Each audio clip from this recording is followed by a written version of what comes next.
Buenas tardes, ¿pueden ver la pantalla?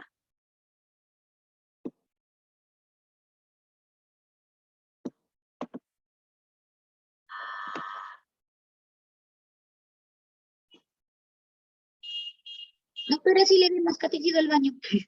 Ah, ya, ok, ok. Ahí te veo, ahí te veo.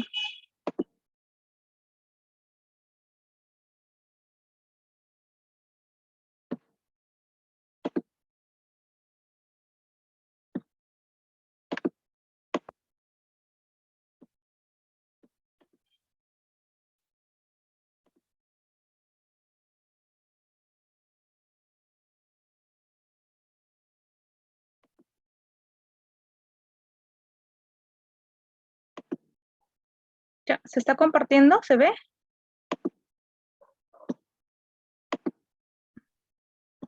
No se ve.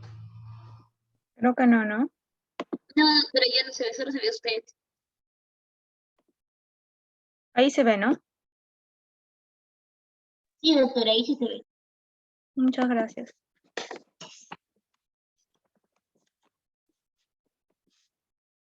Buenas tardes con todos. Mi nombre es Mercy Fernández. Soy médico residente de la especialidad de medicina interna del Hospital Rebagliati. El día de hoy vamos a hacer una conversación acerca de las guías de práctica respecto a los últimos días de la vida, ¿no? Sobre todo enfocada en los cuidados paliativos, entre ellos en pacientes con cáncer.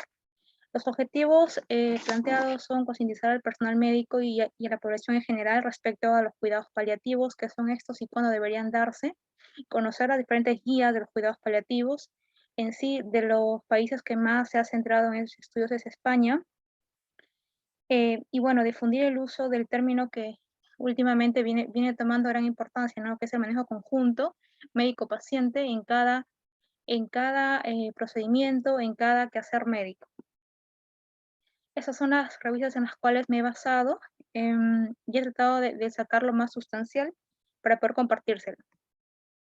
Entonces, los cuidados paliativos se enfocan básicamente en prevenir y aliviar el sufrimiento y en apoyar sobre todo la calidad de vida en lo que sea posible para que los pacientes puedan enfrentar una enfermedad grave y potencialmente mortal, ya que no podemos ofrecerle una cura a su dolencia, podemos darle lo mejor para que ellos puedan enfrentar los últimos días. Y durante toda la enfermedad, pero tomando en cuenta siempre las preferencias del paciente, ya que el sufrimiento abarca no solamente lo físico, también factores emocionales, socioeconómicos y espirituales. Entonces, cuando enfocamos esos cuidados, tenemos que enfocar la terminología de una muerte buena. Entonces, una cosa es duración de la vida, podemos prolongar la duración de la vida, pero quizás no le podemos dar una calidad de vida. Es preguntar al paciente dónde desea morir. Muchas personas mueren solas en el hospital, en un ambiente que quizás no es el adecuado. Entre ellos tenemos que valorar las creencias, puesto que muchos de ellos quisieran recibir eh, ayuda espiritual, algunos sacramentos de la iglesia. El otro punto que siempre se debe enfocar es la parte económica, ya que muchas veces depende de eso que le vamos a ofrecer al paciente. Los problemas angustiantes que no solo se basan en la enfermedad en sí, sino también como por ejemplo los familiares, qué va a ser de mí cuando muero, ¿no? Entonces cuestiones mucho más trascendentales para una persona. Entonces, uno de los problemas a los cuales nos enfrentamos nosotros diariamente es el manejo del dolor. Se dice que el 29% de los pacientes requieren más allá de una analgesia, según los escalones propuestos por la OMS, requieren mucho más allá para poder satisfacer las demandas de analgesia.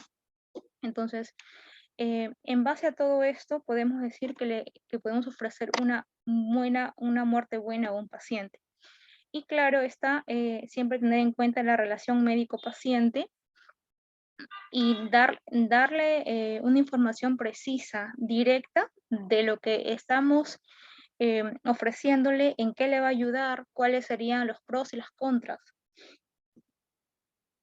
Cuando un paciente ingresa a nuestro piso, sobre todo en este caso es en hospitalización, se debe hacer una historia clínica que vaya enfocada no solamente al dolor y los síntomas físicos, también a la parte psicológica, psiquiátrica, la parte cognitiva, la comprensión de la enfermedad. Muchas veces le decimos tiene cáncer, pero no estamos acorde a cómo el paciente realmente entiende esto. O cáncer metastásico, pero no como lo entiende. Y lo otro es que se valora acá también el decirle al paciente, es un tema más que médico, es un tema legal en el cual deberíamos decirle al paciente cuál es su diagnóstico, cuál es su pronóstico, ¿no? La parte social, las preocupaciones existenciales, y bueno, otro punto es que si tenemos un paciente con el cual hemos dado el diagnóstico, estaba manejando su caso, no deberíamos descontinuar al paciente, ¿no? No le podríamos decir, bueno, lo citamos en un mes y se pierde el paciente, ¿no? Deberíamos darle el manejo continuo. Entonces, siempre el enfoque va a estar dado en cuanto a la familia y a la parte multidisciplinaria, ¿no? Entender que todo este proceso es un sufrimiento. Entonces, para esto hay varias escalas, varias formas de historias clínicas. Por ejemplo, acá está la herramienta llamada PIS, en la cual te enfocan de forma de multidisciplinaria, ¿no? En la cual está la parte física, la parte emotiva, la parte del yo, la comunicación, la parte económica y sus creencias. Estas son algunas de las herramientas que nosotros usamos para poder ver a, a qué nivel podemos enfatizar.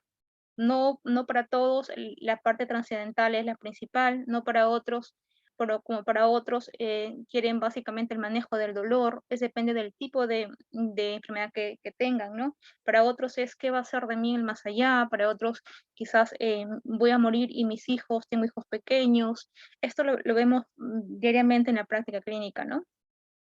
Entonces, y siempre debemos tener en cuenta que un paciente al cual se le ha dicho que ya no se puede hacer más respecto a cómo voy a curar la enfermedad, ya no puedo curar, no se puede hacer más, tendremos que tener siempre estos principales síntomas. Ellos van a enfrentar dolor, depresión, ansiedad, confusión, fatiga, disnea, insomnio, náuseas, estreñimientos que pueden ser como consecuencias de los mismos fármacos que nosotros administramos para curar los males o para poder aliviar sus dolencias, así como también están diarrea y anorexia, ¿no? Entonces, nosotros como pacientes, como personal médico que trata a este grupo de pacientes, debemos saber manejar cada uno de estos síntomas. Entonces, yo creo que eso es un tema muy extenso, pero acá lo vamos a tratar de conversar. El otro es respecto a las escalas para ver cómo se siente el paciente. Están las escalas de las caritas, hay los inventarios de los dolores, hay síntomas de Edmonton, entre otros, ¿no? Pero en teoría deberíamos hacer diariamente una revisión de nuestro paciente, no solo de cómo amaneció, si el fármaco le hizo efecto, sino también de cómo se siente en el día a día. Y los diagnósticos básicamente van a ser cambiantes, ¿no? Otro, de los temas que deberíamos entender, aparte de la parte física, está la parte psiquiátrica, ¿no? Entonces, ya que se ha demostrado que la angustia puede contribuir, si no manejamos la angustia, contribuye a mal manejo del dolor, y una persona más angustiada, pues la conllevará a mayor mortalidad o a, a mortalidad a corto plazo, ¿no? Entonces, el 25% de las personas sufre depresión, seguidos de ansiedad, el delirio, que es muy común, sobre todo en las personas más mayores, o también como secundaria a los fármacos que usamos, usualmente morfina, ¿no? Afrontamiento desadaptativo. Entonces, acá tenemos que ver eh, y entender dos cosas, ¿no? El decirle a un paciente el diagnóstico claro y preciso, para muchos nos puede hacer pensar que esa paciente se va a deprimir y dices, ¿sabes qué? No le cuentes que es un cáncer terminal porque el paciente se va a deprimir mucho más de que si tú no le dices nada de lo que está pasando y le ocultamos, ¿no? Lo cual es totalmente falso. Entonces, lo que nosotros vemos cuando le explicamos a un paciente qué es lo que está pasando, ¿no? No sé, un cáncer de páncreas, estadio clínico 4, en la cual solamente le podemos ofrecer manejo del dolor. Entonces, y vemos que el paciente se siente mal, se desmoraliza, tiene una reacción de duelo normal, que puede durar hasta incluso dicen 2, 4 semanas, máximo 6 semanas. Entonces, la reacción que tenemos es una reacción normal, es una práctica de afrontamiento de la persona. Entonces, ¿a qué va todo esto? A que deberíamos decirle a los pacientes cuál es su estado actual y qué se puede hacer por ellos. No debemos ocultarle la información respecto a sus dolencias. Pasada este tiempo, sí tendremos que valorar el afrontamiento desadaptativo, que si es que no se cura en un mes como máximo, ya y entraría al cuadro depresivo. Y que también deberíamos saber manejarlo, manejar la depresión con los fármacos, ¿no? Con los fármacos, pues sobre todo indicados por psiquiatría, ¿no?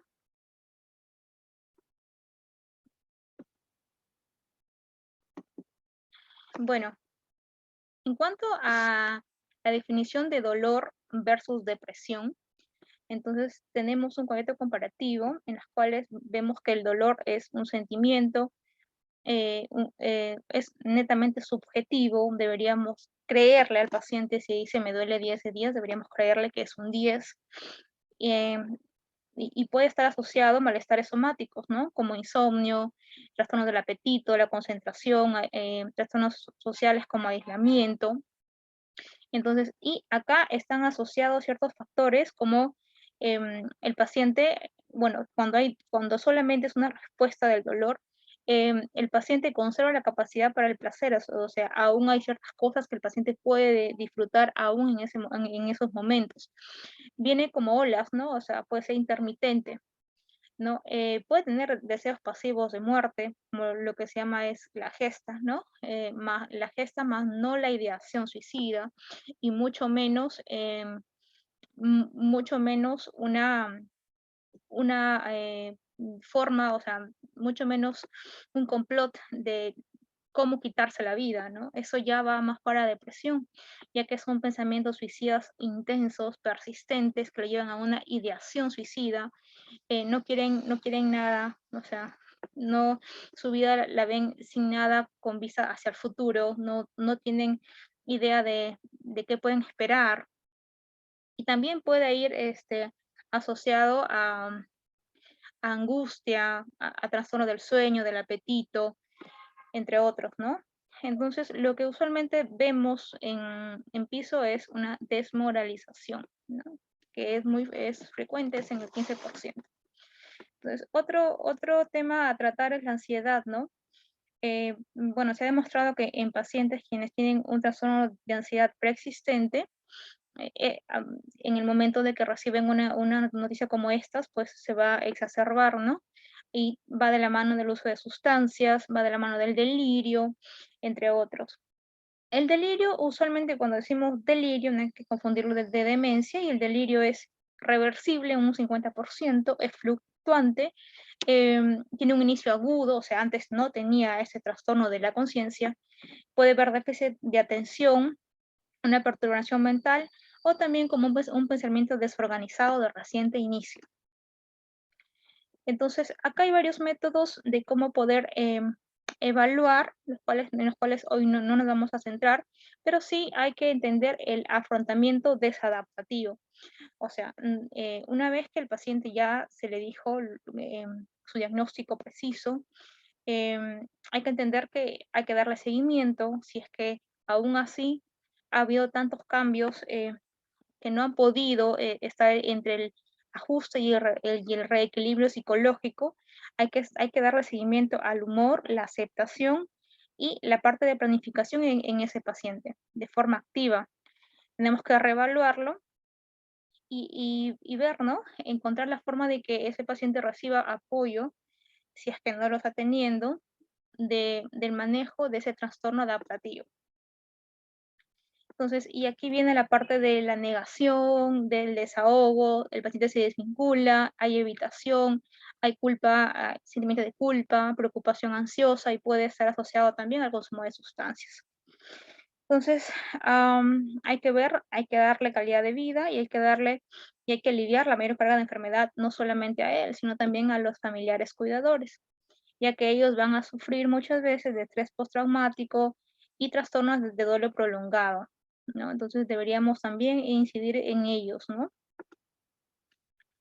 Entonces, preferencias de los pacientes, ¿no?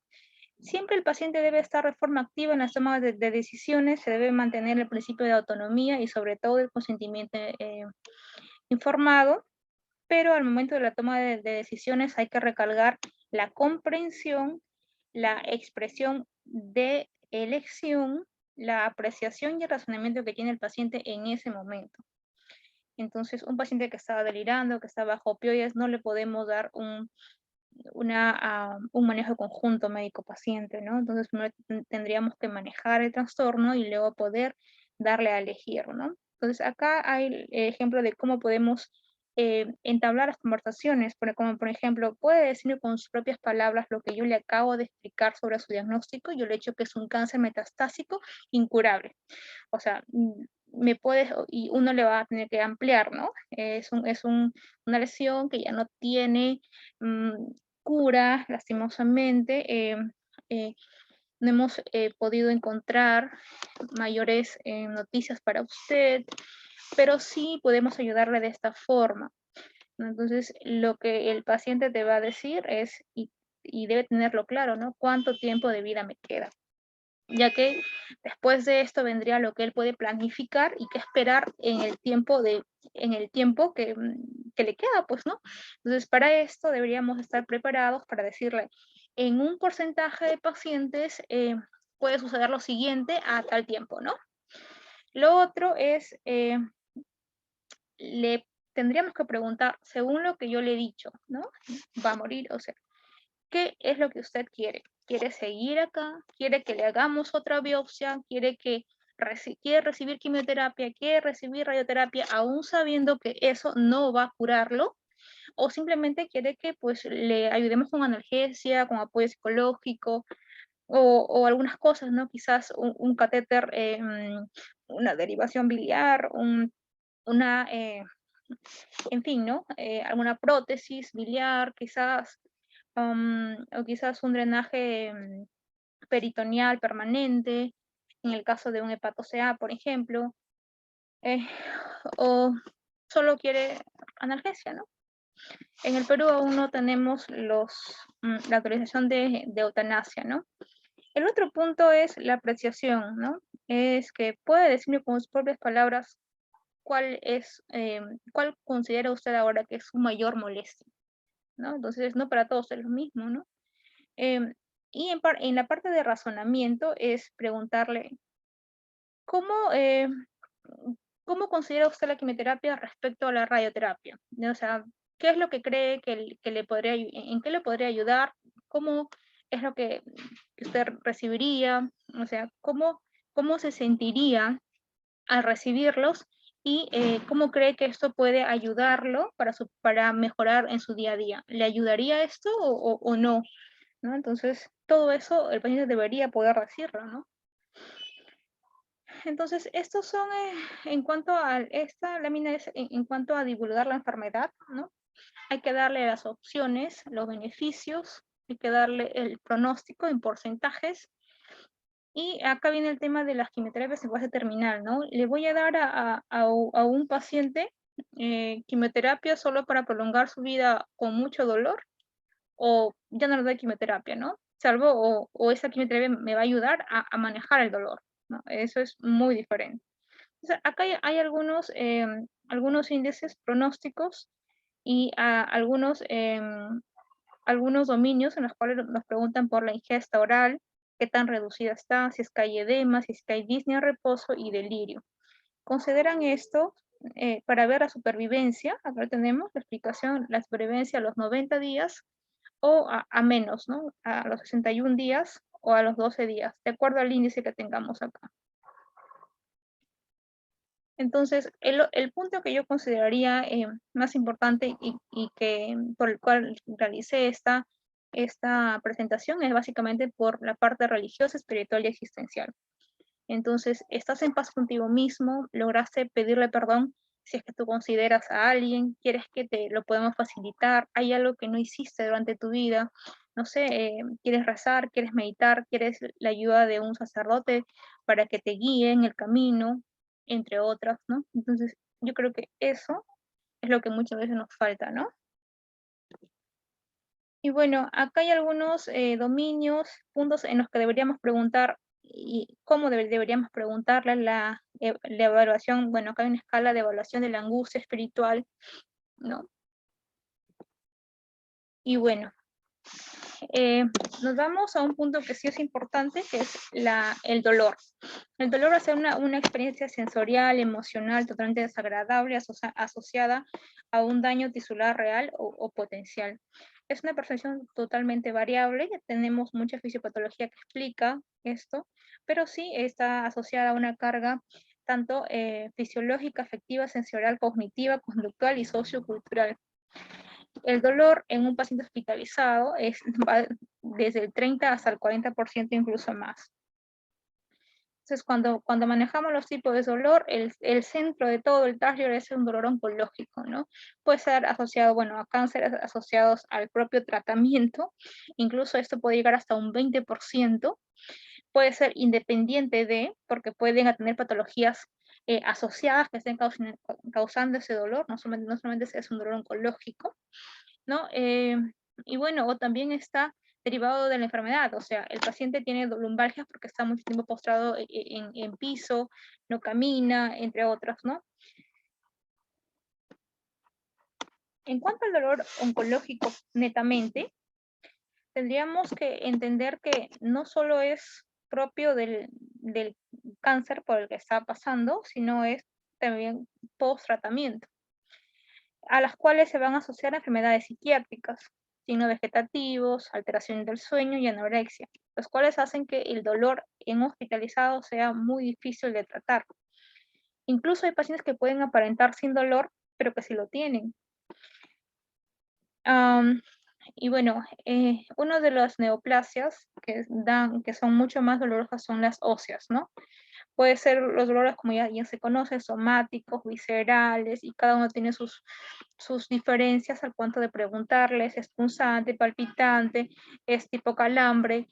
Entonces, todo esto, ¿para qué sería importante, no? Es importante dentro de lo nociceptivo para ver qué fármaco le voy a dar para que le ayude. O sea, no es lo mismo darle gabapentina a un paciente que darle metamisol u opioides, ¿no? Entonces, tenemos que preguntar cuál es la naturaleza del dolor para poder saber qué tipo de fármaco le vamos a dar y cuál estaría mayor enfocado para su dolencia. Los dolores neuropáticos, bueno, están asociados a diabetes, es un dolor que puede tener tanto síntomas positivos como negativos. O sea, los neuropáticos se asocian de trastornos de la sensibilidad, tipo anestesia, hipoestesia, hipoalgesia, o pueden haber disestesias, alodinias, hiperalgesias, entre otras, ¿no? Y los dolores psicógenos. Bueno, son pensamientos o comportamientos relacionados con el dolor que les causa angustia. Y estos van a ser los que deterioran el funcionamiento de los pacientes. Y acá hay que diferenciarlo de un dolor irruptivo, ¿no? Que básicamente es una exacerbación transitoria que va hasta media hora, ¿no? Y que cede espontáneamente o, o que se exacerba frente a un desencadenante. Entonces, es por eso que el dolor irruptivo es uno de los dolores que también nos cuesta tratar y que deberíamos entenderlo respecto a sus desencadenantes. Bueno, en cuanto al manejo ya del dolor en un paciente hospitalizado, entonces tendríamos que, se usa la escala de la OMS, pero deberíamos entender que es un manejo conjunto del paciente, la parte trascendental, espiritual, la parte psicógena, sus antecedentes previos, la familia y la parte económica. Entonces, es deber de todo el personal de salud así como del familiar, de la familia en sí. Conocer a qué se deben los cuidados paliativos, cuándo darlos, ¿no? Siempre se debe individualizar a cada paciente, ya que cada uno tiene una forma diferente de afrontar y de cómo quiere pasar sus últimos días. La otra conclusión sería en cada tratamiento instaurado, siempre debemos tener en cuenta que el paciente entienda y que él acepte el tipo de manejo que le estamos dando, ¿no? Eso sería todo. Gracias.